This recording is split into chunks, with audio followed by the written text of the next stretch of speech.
Class ninth, welcome one second. कल हम लोगों ने अपने क्लास में पढ़ा था principle of conservation of linear momentum.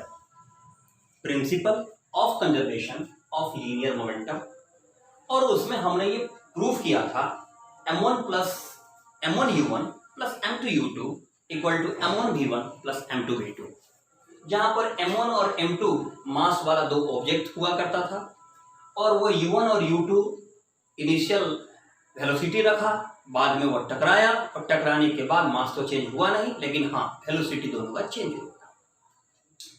तो जो u1 वाला था वो v1 बन गया और जो u2 वाला था वो v2 बन गया। तो हमने देखा कि कोलिजन के पहले जो उनका मोमेंटम है उसका सम और कोलिजन के बाद का मोमेंटम का सम, दोनों का जो रिजल्ट था वो क्या आया था, इक्वल। अब देखिए ये केस आएगा, हो सकता है कि दो ऑब्जेक्ट हों लेकिन जब टकराएं तो दोनों एक दूसरे से चिपक गए। तो जब चिपक जाएंगे तो मतलब दोनों ही साथ चलेंगे, इसका मतलब है दोनों का वेलोसिटी क्या होगा, सेम होगा। यानी इस केस में ये जो केस हम लोग जो देख रहे हैं, दोनों चिपक चुके हैं, इसका मतलब v1 और v2 का मामला नहीं रहा। ठीक है, आपने कोई गेंद फेंका किसी चीज पर, मान लीजिए लकड़ी पर ही या किसी चीज पर फेंका और उसके साथ चिपक गया और दोनों मूवमेंट में है, दोनों चल रहा है, तो दोनों के लिए तो कॉमन ही वेलोसिटी हुआ। तो जब वैसा केस आएगा तो ऐसे सोचना है, इनिशियल में दोनों का दो चीज था, m1u1 प्लस m2u2, लेकिन यहां तो क्या है, कॉमन वेलोसिटी है, यानी कि v1 और v2 का माजरा नहीं है, माजरा है दोनों के लिए सेम ही है, यानी सेम वेलोसिटी दोनों के लिए लेंगे।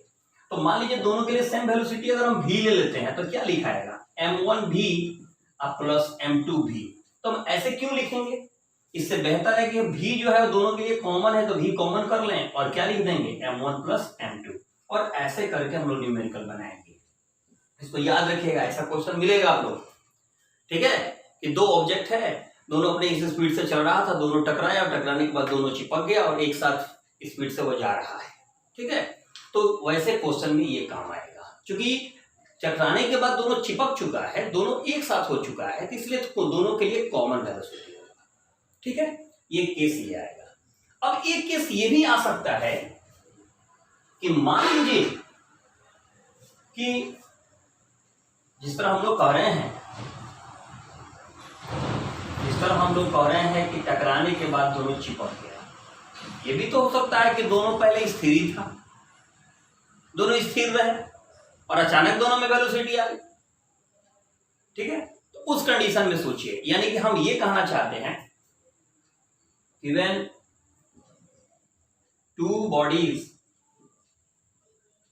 are at rest, यानी दो बॉडीज जो हैं वो रेस्ट में है, कब, इनिशियली रेस्ट या आर इनिशियली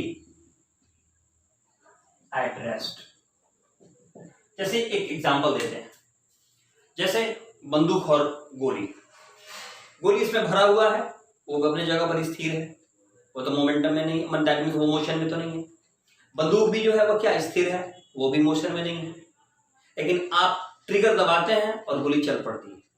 तो गोली आगे जब चल पड़ती है तो बंदूक पीछे झटका देता है। वो फिल्म वाला बात नहीं सोचिएगा, ऐसे कम मार के हटा देता है, वैसा कुछ नहीं होता ओरिजिनल लाइफ में। बंदूक जब हम चलाएंगे तो पीछे झटका मारेगा।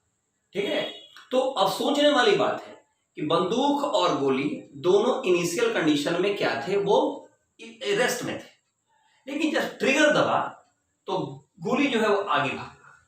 तो जब गोली आगे भागेगा तो यहां पीछे झटका लगेगा, यानी ये पीछे जाएगा, इसी को कहते हैं रिक्वायर्ड वेलोसिटी। यानी कि यहां जो u1 और u2 की हम जो बात कर रहे हैं वो दोनों रेस्ट में है। हम ये बताना चाहते हैं when two bodies are initially at rest, then तब क्या होगा, u1 भी 0 होगा और u2 भी 0 होगा, मतलब ये पूरा रिजल्ट क्या होगा, 0 होगा। तो कह सकते हैं सो m1v1 प्लस m2v2 का रिजल्ट क्या आएगा, 0 आएगा, क्योंकि इसका बराबरी किससे होता है, इसका बराबरी होता है m1u1 प्लस m2u2 से। अब बताइए u1 बेचारा 0 है और u2 भी बेचारा 0 है, तो 0 में किसी चीज से गुना करेंगे तो रिजल्ट क्या होगा, 0 होगा। तो मतलब साफ है पूरा 0 हो गया। अब जरा सोचिए, अगर हम m2 v2 को अपने पास रख लें तो ये पॉजिटिव चीज इधर जाके क्या हो जाएगा, negative minus m1 into v1। और मान लीजिए मुझे v2 निकालना हो तो क्या लिखेंगे, minus m1 into v1 by m2। ठीक है। अब यहाँ एक बात याद रखिएगा, स्पेशली बंदूक वाला ही पूछता है, इन द v2 को हम लोग करते हैं रिक्वायर्ड वेलोसिटी, रिक्वायर्ड वेलोसिटी यानी एक तरह से झटका। अब in the case of gun and bullet, अगर गोली और बंदूक के रेस्पेक्ट में देखिएगा तो उस कंडीशन में m1 जो होगा वो होगा मास ऑफ बुलेट यानी कि गोली का वजन, और इसको भी आपको किलोग्राम में ही बदलना पड़ेगा, भले वो ग्राम में दिया जाए। m2 जो होगा वो होगा मास ऑफ गन, इसको भी किलोग्राम में ही लिखना पड़ेगा। और आपका v1 जो होगा वो होगा वेलोसिटी ऑफ बुलेट, बुलेट का वेलोसिटी, और ये रहेगा मीटर पर सेकेंड में। ठीक है। और तब जाके आपका v2 निकलेगा जो क्या है, रिक्वायर्ड वेलोसिटी। ठीक है, रिक्वायर्ड वेलोसिटी यानी झटका। ठीक है, इस पर सवाल हम लोग बनाएंगे, घबराइए मत। तो कहेगा कि 2 किलोग्राम का बंदूक में 50 ग्राम का गोली भरा गया, जब ट्रिगर दबाया गया तो गोली जो है वो 150 मीटर पर सेकंड से आगे बढ़ रही है। तो बताइए बंदूक में रिक्वायर्ड वेलोसिटी कितना आएगा। अब तो सब समझ ही गया, 2 किलो का बंदूक है, m2 हो गया 2 kg, 50 ग्राम का गोली है तो 50 में 1000 से भाग दीजिए, 0.050 क्या हो जाएगा, किलोग्राम।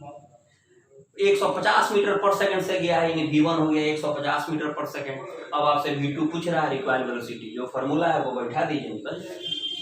ठीक है, इस तरह का सवाल मिलेगा। अब इसी से जुड़ा हुआ मैं और भी, ये रॉकेट वॉकेट सब में आता है ये चीज। अब हमें पढ़ना है एक बहुत ही इंपॉर्टेंट टॉपिक, पता नहीं किताब में है या नहीं, सिलेबस में, इस साल के सिलेबस में मैं नहीं जानता हूँ, लेकिन देखते ही है, मेरा काम है पूरा पढ़ाना, मैं पूरे टॉपिक को पढ़ाता हूँ और पढ़ाना भी चाहिए, बीच में क्यों छोड़ना है। तो वो है impulse force. Impulse force, impulse force देखिए दरअसल क्या है। सोचिए बंदूक का ट्रिगर कितने सेकंड के लिए गोली पर लगा। कोई भी जो बुलेट होता है उसमें पीछे पीतल उतल का पूरा बनाया गया रहता है, मेटल का बनाया गया रहता है कि यहाँ हिट करना आसान हो, और यहाँ आप ट्रिगर दबाते हैं और यहाँ ट्रिगर आप पीछे करते हैं, फटाक से जाकर मारता है। सोचिए कितने कम देर के लिए लगता है, और सोचिए कितना स्पीड इसको दे जाता है। तो ऐसे ही इसी को समझना है इंपल्स फोर्स। यानी इंपल्स फोर्स कहता है the force which acts on a body for a very short interval of time. ठीक है, सुन के लिख लीजिएगा, मैं बोल ही देता हूं। The force which acts on a body for a very short interval of time but produce a large change in momentum. यानी वो फोर्स जो बहुत ही कम समय के लिए किसी वस्तु पर लगता हो लेकिन उसके मोमेंटम में बहुत बड़ा बदलाव कर देता हो, तो ऐसे फोर्स को हम लोग कहते हैं इंपल्स फोर्स। यानी कि फोर्स लगा, कितने देर के लिए लगा, तो very short interval of time के लिए लगा, लेकिन इसमें बहुत बड़ा change, very change in momentum, इस मोमेंटम में बहुत बड़ा चेंज पैदा कर दिया। ऐसे फोर्स को बोलते हैं इंपल्स फोर्स। जैसे ट्रिगर जब दबता है उसमें कितना फोर्स लगता है, सोच लीजिए। गेंद रखा हुआ है और आप एक किक लगाते हैं, सोचिए कितना तेजी से वो आगे बढ़ता है। तो ऐसे फोर्स को हम लोग बोलेंगे। अब इसका मेजरमेंट भी, तो देखिए इंपल्स फोर्स को आई से रिप्रेजेंट किया जाता है, तो आई बराबर क्या हो गया, एफ इंटू टाइम। अगर हम इसका यूनिट निकालना चाहें तो निकल सकता है, यूनिट ऑफ इंपल्स फोर्स क्या निकलेगा, न्यूटन इंटू क्या, सेकेंड, यानी न्यूटन इंटू सेकेंड। ठीक है, पर सेकेंड नहीं, न्यूटन इंटू सेकेंड, क्योंकि न्यूटन का मतलब हो गया फोर्स और एस का मतलब हो गया time.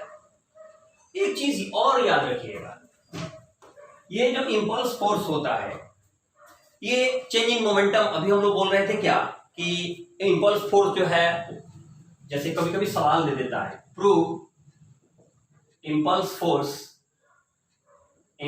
Force impulse force equal to change in momentum, change in momentum. ठीक है, कुछ नहीं है, नथिंग, बहुत आसान है, समझने वाली बात है। अभी आप कह रहे थे इम्पल्स फोर्स को आई से रिप्रेजेंट करेंगे और इसको क्या कहते हैं, एफ इंटू क्या, टाइम। अभी आप पढ़े हैं कि impulse force equal to force into time. अब एक बात बताइए, एफ को क्या लिखा जाता है, मास इंटू ए, टाइम को टाइम रहने दीजिए क्योंकि आप जानते हैं एफ बराबर क्या होता है, एम इंटू ए। एक और बात बताइए, एक्सीलरेशन बराबर क्या होता है, v minus you upon T. चलिए थोड़ा बढ़िया से लिख देते हैं, v minus you upon T, क्योंकि आप पढ़े हैं कि ये बराबर क्या होता है, v minus you by T. अब बताइए टी से टी कैंसिल हो गया, क्या बचा, m v minus u, m v minus m u. Clear, यानी कोई m मास वाला ऑब्जेक्ट है, u उसका इनिशियल वेलोसिटी है और v उसका फाइनल वेलोसिटी है। तो आप पढ़े हैं मास इंटू वेलोसिटी को क्या कहते हैं, मोमेंटम, यानी p, ये फाइनल है तो pf, ये इनिशियल है तो pi। अब बताइए, यानी कि जो इंपल्स फोर्स हुआ वो क्या हुआ, चेंज इन मोमेंटम के बराबर हुआ। तो यही है, तो यहां तक अब समझिए कि थ्योरेटिकल हर चीज इस चैप्टर का खत्म हो चुका है, ठीक ना। अब हम लोग न्यूमेरिकल पर ध्यान देंगे, तो देखता हूं मैं न्यूमेरिकल वाले चीज पर। तो आप इसको पहले क्लियर कर लेंगे और उसके बाद से बनाना शुरू करेंगे, ठीक है। पहले एक्सरसाइज के क्वेश्चंस को मैं कहता हूं बनाने के लिए, या फिर बनवाता हूं जैसे आप कहेंगे। तो पहला कोशिश करिए, पहले यहाँ से स्टार्ट करने के लिए एक्सरसाइज के क्वेश्चन को ही शुरू करेंगे और पहला आपका काम रहेगा 1 to लेकर 10 तक बनाने के लिए। पेज 125 एंड सॉरी 128 है। तो इस चैप्टर का, that means force and laws of motion chapter का जो एक्सरसाइज का क्वेश्चन है उसका ये पेज 1 to 10 कम से कम बनाइए।